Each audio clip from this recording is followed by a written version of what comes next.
calling in from. This is Brian Donahue. I'm president of DMI Marketing here in Hingham, Massachusetts.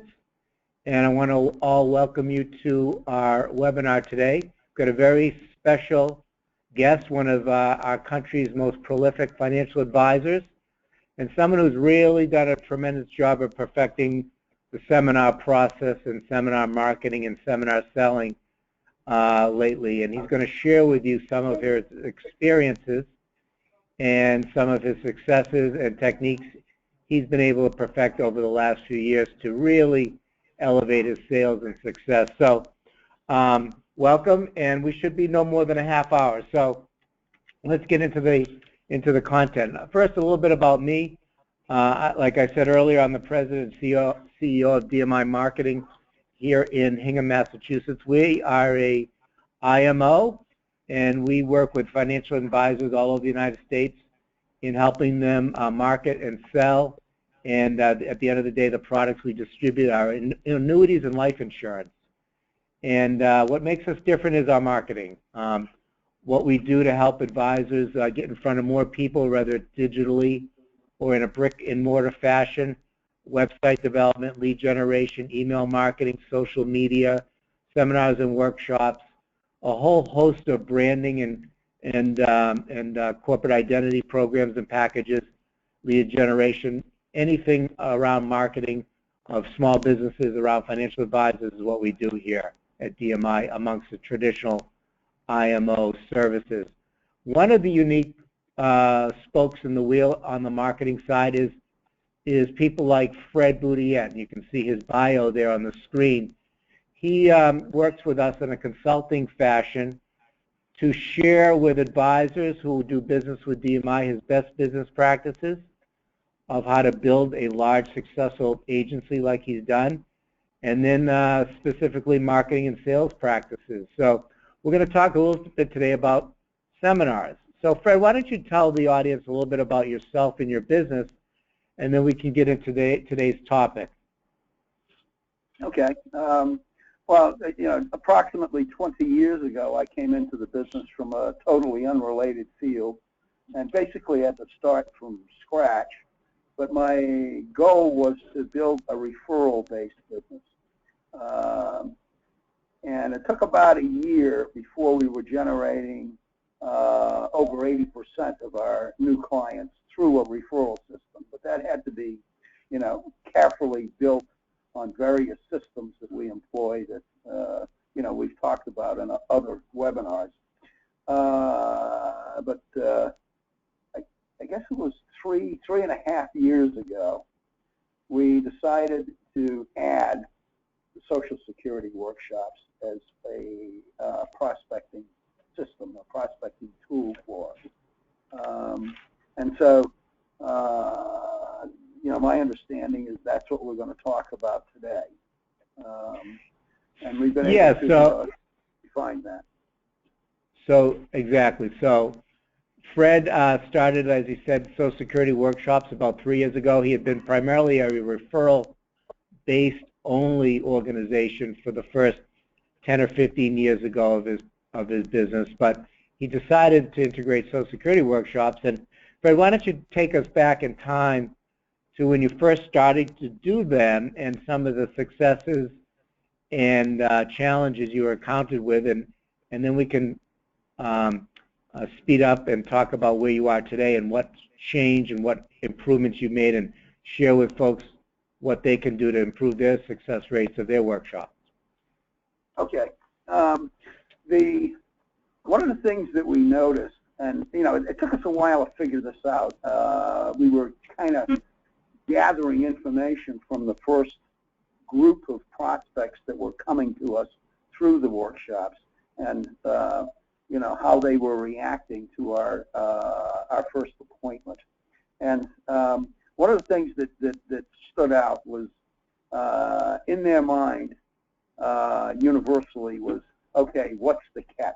Why are these guys doing this? Why are they offering a free personalized Social Security benefit analysis? The other issues that cropped up is I guess the simple version is, what's this going to cost me? How do we get paid? And then as we moved along, got a couple of years into this, we were seeing people come in from earlier workshops, but they didn't come in earlier because their rationale was, well, gee, I'm not ready to retire yet. And, you know, we felt that was not the right approach, that they would be better off having a retirement income plan in place several years, if possible, before retirement. So that was another issue that we felt we should address. And the big one, the more complicated one, which I think we'll spend a little more time on today, is we were finding about half of the people coming in had a good relationship with an existing financial advisor. And those relationships are very difficult to break. So we decided, let's not try to break them, but let's position ourselves differently. So yeah, so a lot of people. Brian, yep.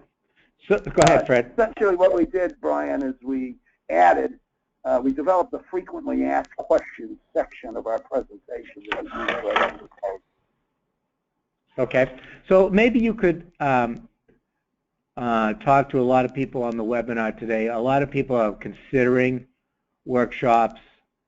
A lot of people on the call today are doing workshops, and they're at various stages. But maybe you can compare and contrast, because you had been a referral-based only organization for a number of years, and there was a different type of sales. We had never done a workshop before.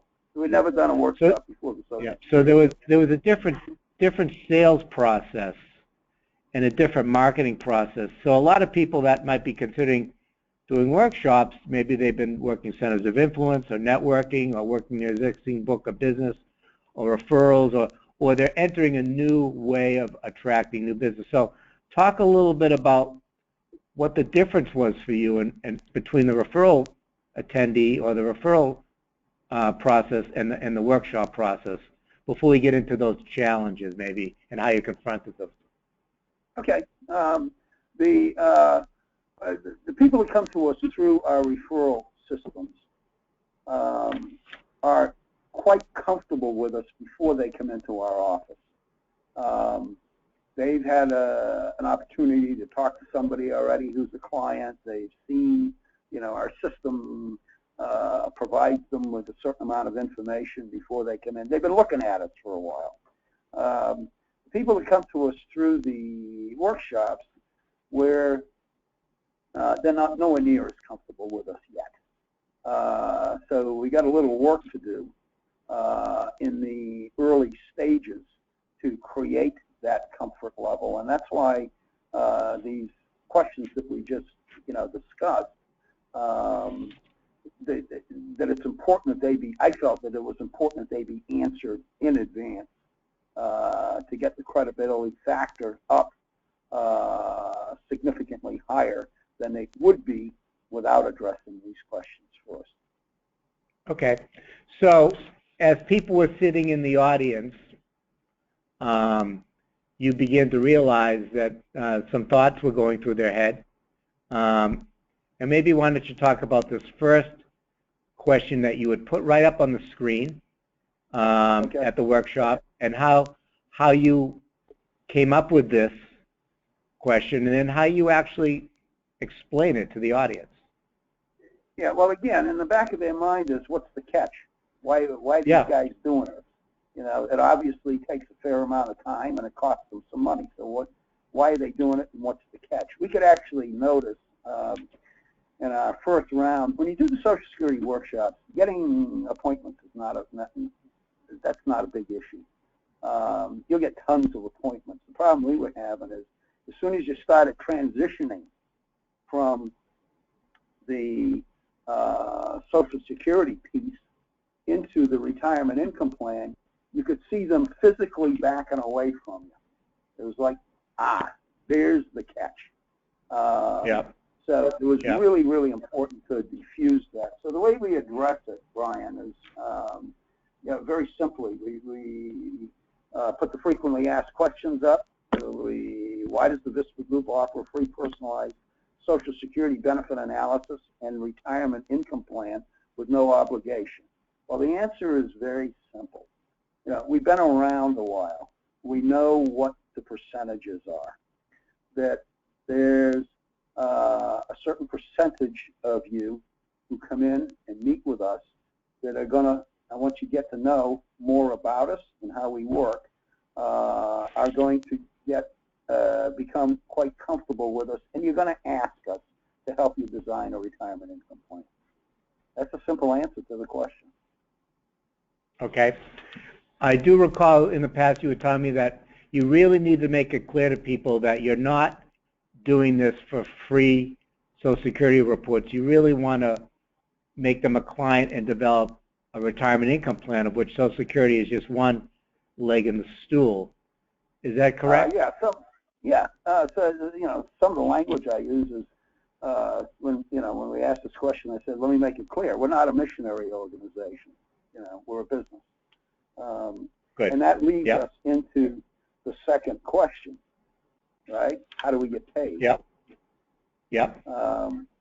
And the answer to that, again, is very simple. I think everybody online probably uses it. And, you know, it's just, why not put it up there in the workshop and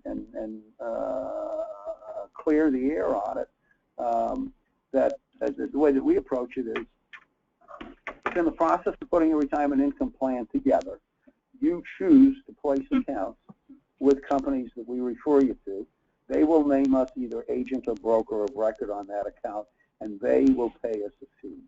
There are no fees, charges, or commissions that are deducted from your accounts. We're paid separately by the company that you choose to place accounts with, should you choose to place them.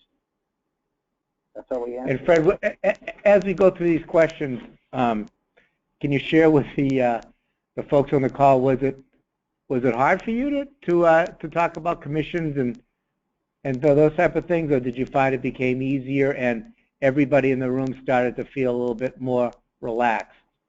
It was very, very comfortable. We didn't have any problems with that. In fact, you see a lot of heads nodding as you address these questions. Because one of the fears for a lot of people is,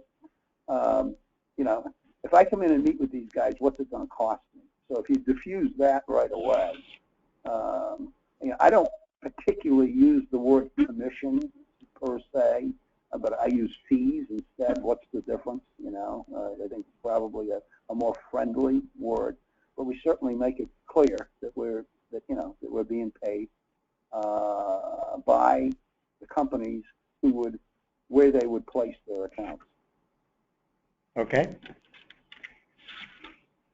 Why don't you talk about the third obstacle that you needed to overcome? And all of this, folks, was designed to make sure that when they came in to meet with Fred, that they were highly qualified and they knew why they were meeting with Fred. So it improved his closing ratio and his appointment ratio immensely. He didn't get so many people surprised or expecting one thing and getting another. But why don't you talk about this third area that you needed to address with the audience?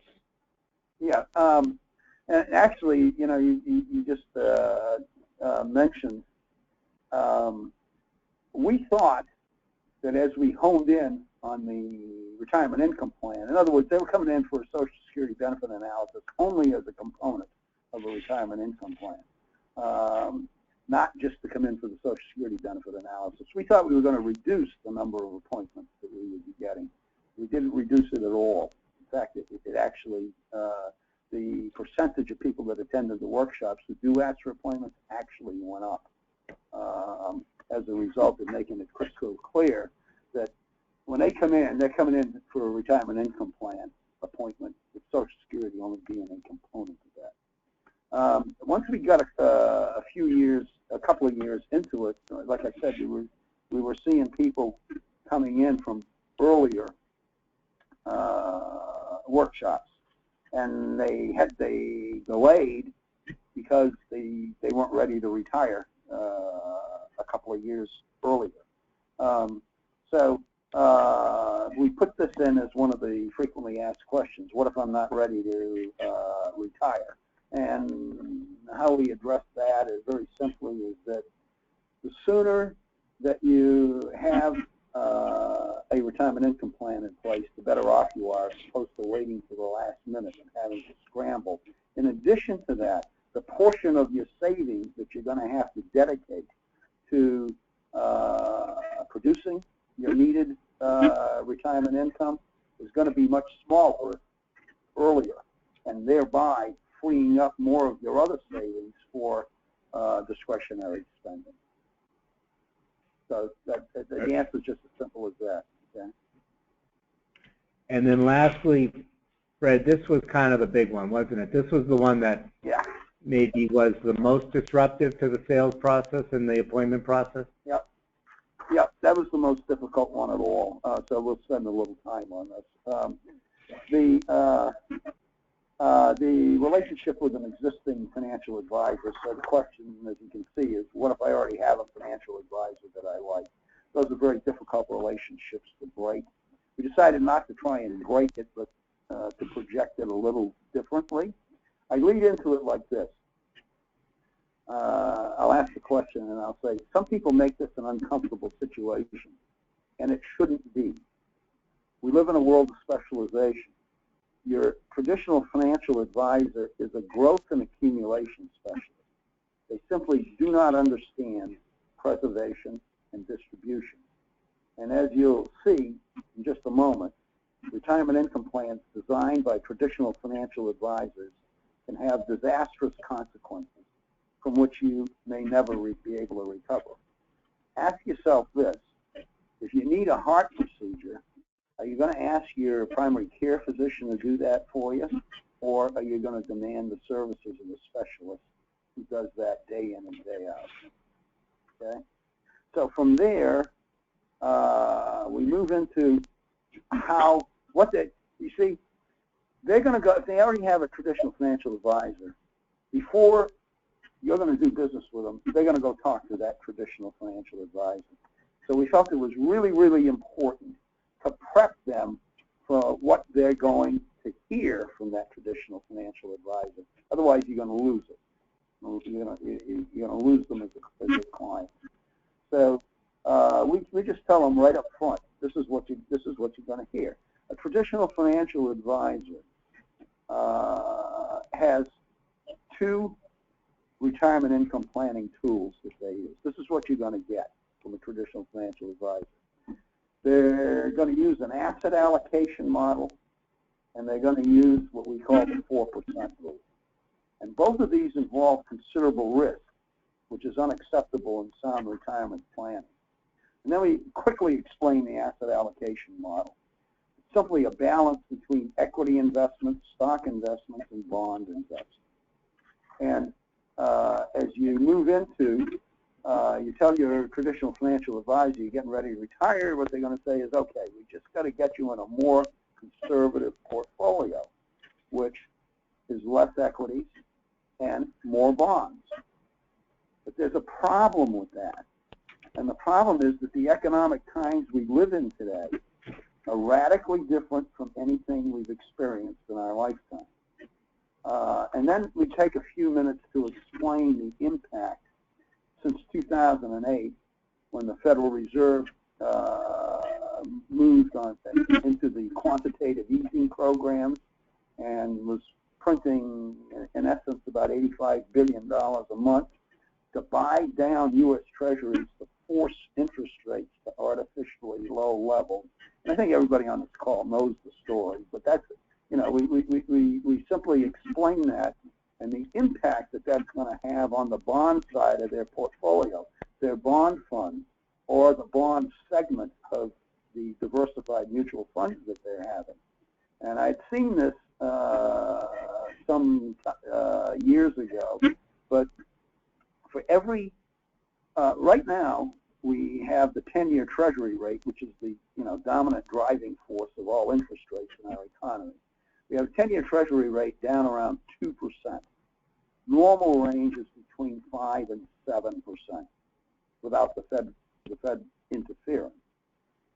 for every 1% increase in the 10-year Treasury rate, there's a corresponding 8 to 10% decline in value of the average bond fund. Now, obviously, it's not every single bond fund, but an 8 to 10% decline in the value of the average bond fund. So I'll say, so do the math.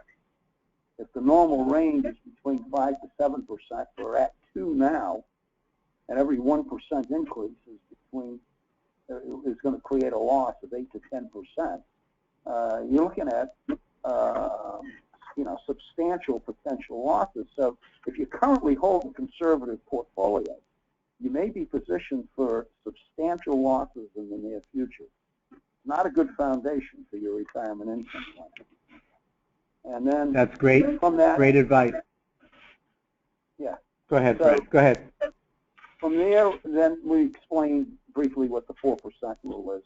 Everybody knows, basically all they say is, so if you draw 4% of whatever it is that you got, you start by taking 4% a year for income, and you adjust it periodically for inflation using an average 3% per annum, then you're going to be fine. Then your money will last you the rest of your life. But there's a problem with that. It holds, first and foremost, it holds all of the savings hostage to your income needs. How do you know?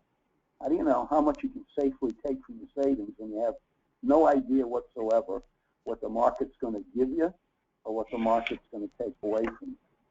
The other problem with it is it doesn't work. There's been several studies done by groups of economists since 2009, and they come back to the same conclusion. The 4% rule has a 57% chance of failure. And Brian, you have actually I got a white paper from you that goes into great detail as to how they come up with that. Yeah. And then the other problem with it is it relies on hope and chance versus guarantees. And then we simply show an example. We have a slide that shows the heading on it is market volatility and or the uncertainty of interest rates can ruin your retirement. And we show an example of a nest egg of $500,000 starting in January of 2000 through December 2014 using the 4% rule with an inflation adjustment every 5 years. The $400,000 nest egg dwindles down to $95,000. That has a tremendous impact, by the way, that particular slide. And you have that, Brian. And, you're allowed to share it with certain select agents. So we close this up, and I'm sorry. No, go ahead. Okay, we close this segment of the presentation up, and this is right at the end. If your traditional financial advisor truly understood retirement income planning, then why aren't you getting this information from them? Isn't Social Security an important part of your retirement income plan? And the answer is very simple. Retirement income planning is not his or her area of expertise. Then there's another slide that relying on a traditional financial advisor to help you design your retirement income plan is as risky as allowing your primary care physician to perform heart surgery. So you don't necessarily want to abandon your traditional financial advisor if you're happy with what they've done for you during your growth and accumulation years, because once you got your retirement income plan solidified and that portion of your savings dedicated to that, in many cases there's other money that's for pure discretionary spending or perhaps most likely to pass on to your heirs. So if you're happy with what they've done for you in the past, let them continue to manage that segment of your portfolio. But when it comes to your retirement income plan, work with a specialist, because the alternative can be more than just disappointing. And your retirement income plan should be built on safety and guarantees, not hope and chance. So that's how we address that. It was the most That's difficult great. challenge he had, was dealing with the existing financial advisor relationship.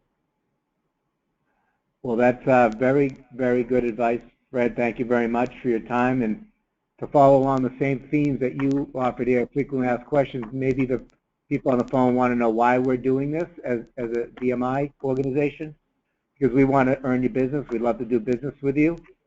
You're already working with an IMO, like you're maybe already working with a financial advisor. We believe we're different. We're more effective in helping you market yourselves and get in front of better, more qualified clients. Workshop seminars are one of our specialties here if you're interested in learning about them. If you're interested in talking to people like Fred, who've got a lot of success and experience, we've got a team of consultants here that are financial advisors that we can have work with you if you're concerned or worried or don't know how to get involved with them or what to do or how to overcome different obstacles. So we've got people like Fred, fortunately, that have partnered with DMI that we can bring to our financial advisor relationship. So thank you, Fred, for your time today and sharing with the group on the call today some of your practices and strategies around seminars and workshops. Just one aspect of what you do, Fred, but it's very valuable. And if anybody wants to hear this again, they can go to DMI.com and re-listen to some of his ways of addressing some of those frequently asked questions to use and incorporate into your seminars and workshops. And as Fred mentioned, a lot of his content is available to advisors